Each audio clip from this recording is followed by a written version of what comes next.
नमस्कार आपनालोक सकलोके पुनर्बार स्वागतम नस्माई मजिद बंधुসকল बलगते सामक आज 9टा गुरुत्वपूर्ण खबर।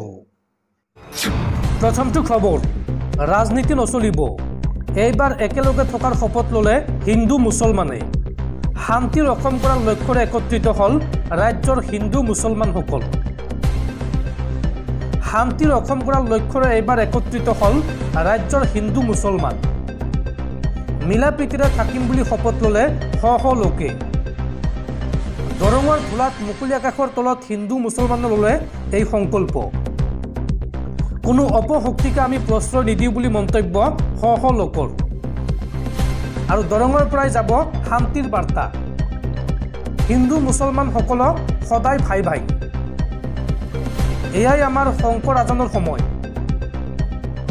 সনাতন ধৰ্মৰ মন্দিৰ প্ৰাংগণলৈ ওলাই আহিল মুছলমান সমাজ আৰু সৰ্বধৰ্মীয় শান্তি সন্মিলনৰ উদ্যোগত উলিওৱা হয় এক বিশাল ৰেলী আৰু ভাতৃঘাতী সংঘৰ্ষত লিপ্ত নহবলৈ সকলোকে আহ্বান জনায় এই সকল লোকে।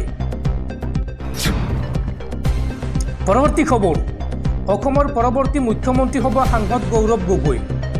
মুখ্যমন্ত্ৰী হিমন্ত বিশ্ব শৰ্মাৰ বিকল্প হ'ব সাংসদ গৌৰৱ গগৈ। বিজেপিয়ে ভয় খাইছে 2026 পৰিৱৰ্তন হ'ব চৰকাৰ, পৰিৱৰ্তন হ'ব মুখ্যমন্ত্ৰী। এই মন্তব্য কংগ্ৰেছ নেত্ৰী মীৰা বৰঠাকুৰৰ। মুখ্যমন্ত্ৰী হিমন্ত বিশ্ব শৰ্মাৰ বিকল্প হ'ব সাংসদ গৌৰৱ গগৈ। অসমৰ ৰাইজে সাংসদ গৌৰৱ গগৈক আঁকোৱালি ল'ব। বিজেপিয়ে ভয় খাইছে 2026 পৰিৱৰ্তন হ'ব। গৌৰৱ গগৈক বিকল্প হিচাপে নুই কৰিব নোৱাৰি।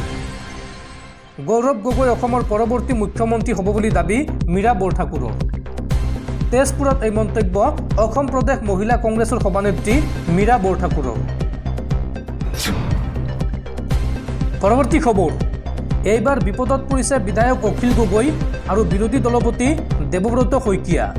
এই দুয়োগৰাকী নেতাৰ বিৰুদ্ধে ৰুজু কৰা হৈছে গোচৰ।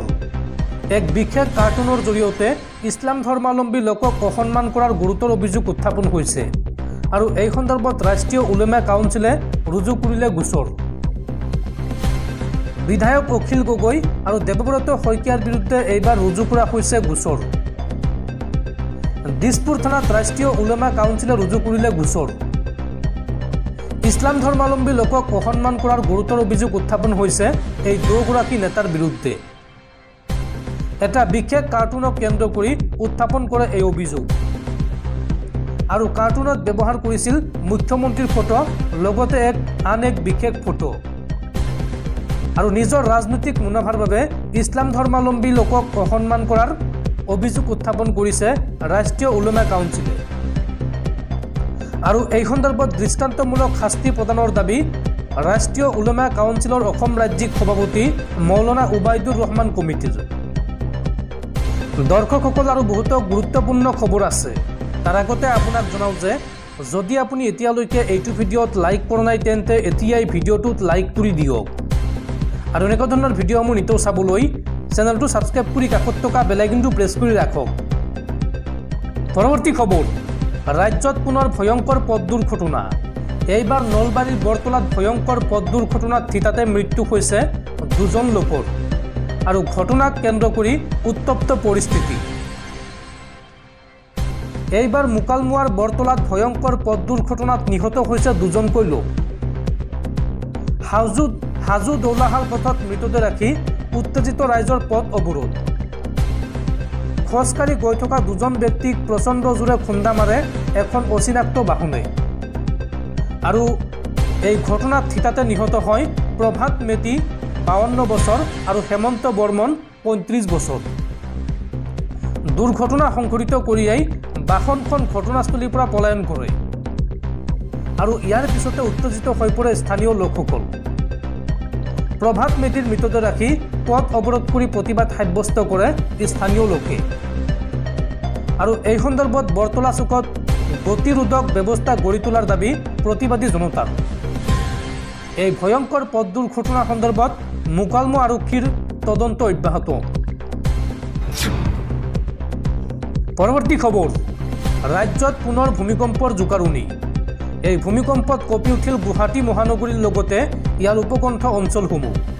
দেওবাৰে সন্ধিয়া 6:51 অনুভূত হয় এই ভূমিকম্পৰ জোকাৰণি আৰু ৰিক্টাৰ স্কেলত এই ভূমিকম্পৰ প্ৰাবল্য আছিল 4.3। পৰৱৰ্তী খবৰ, সৌদ অসম ছাত্ৰ সন্থাৰ ডিব্ৰুগড় জিলাৰ প্ৰাক্তন সভাপতি অবনী গগৈৰ বিজেপিত যোগদান। বিধায়ক তৰংগ গগৈৰ উপস্থিতিত মুখ্যমন্ত্ৰীৰ ওচৰত গেৰুৱা বখন পৰিধান কৰে আছু নেতাগৰাকীয়ে। পৰৱৰ্তী খবৰ, অৱশেষত মুখ খুলিলে মিয়া গীত গাই ভাইৰেল হোৱা আলতাফ হুছেইনে। আৰক্ষীয়ে গ্ৰেপ্তাৰ কৰাৰ পিছত আলতাফ হুছেইনক আদালতত হাজিৰ কৰোৱা হৈছিল আৰু সেই সময়ত সাংবাদিকৰ আগত অকপট স্বীকাৰোক্তি আলতাফ হুছেইনৰ। আলতাফ হুছেইনে মন্তব্য কৰি কয় যে মিয়া মানুহৰ বিৰুদ্ধে অন্যায় অত্যাচাৰ আৰু অপপ্ৰচাৰ চলিছিল আৰু তাৰ বিৰুদ্ধে গান ৰচিছিলোঁ, সেইবাবে মোক আৰক্ষীয়ে গ্ৰেপ্তাৰ কৰিছে, এই বুলি অকপট স্বীকাৰোক্তি আলতাফ হুছেইনৰ। মিয়া মানুহৰ ওপৰত হোৱা অন্যায় অপপ্ৰচাৰৰ বিৰুদ্ধেহে গান ৰচিছিলোঁ, এই মন্তব্য আলতাফ হুছেইনৰ আৰু সেইবাবে মোক গ্ৰেপ্তাৰ কৰিছে বুলি মন্তব্য কৰিছে আলতাফ হুছেইনে।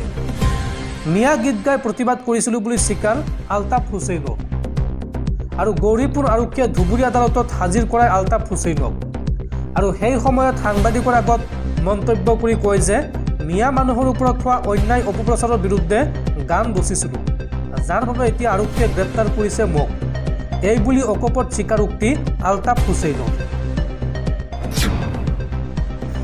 পৰৱৰ্তী খবৰ, স্মাৰ্ট মিটাৰৰ বিৰুদ্ধে ৰাজ্যজুৰি অব্যাহত আছে প্ৰতিবাদ আৰু তাৰ মাজতে এই সন্দৰ্ভত মুখ খুলিছে ৰাজ্য চৰকাৰৰ কেবিনেট মন্ত্ৰী যোগেন মোহনে।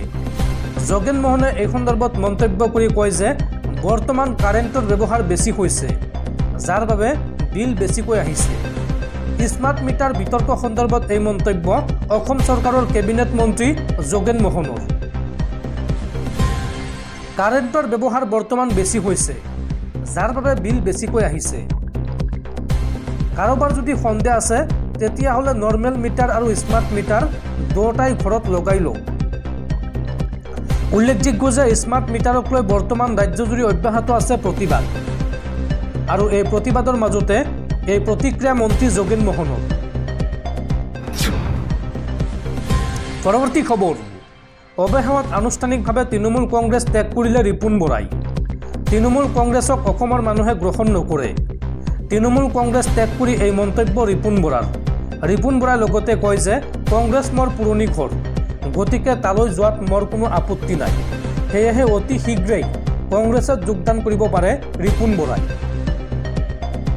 তৃণমূল কংগ্ৰেছক অসমৰ মানুহে গ্ৰহণ নকৰে। তৃণমূল কংগ্ৰেছ ত্যাগ কৰি এই মন্তব্য ৰিপুণ বৰাৰ। ৰিপুণ বৰাই লগতে মন্তব্য কৰি কয় যে কংগ্ৰেছ মোৰ পুৰণি ঘৰ, গতিকে তালৈ যোৱাত মোৰ কোনো আপত্তি নাই। অৱশ্যে বিৰোধী শিবিৰতে থাকিম বুলি মন্তব্য কৰে ৰিপুণ বৰাই। তৃণমূল কংগ্ৰেছক অসমৰ মানুহে গ্ৰহণ নকৰে, এই মন্তব্য ৰিপুণ বৰাৰ।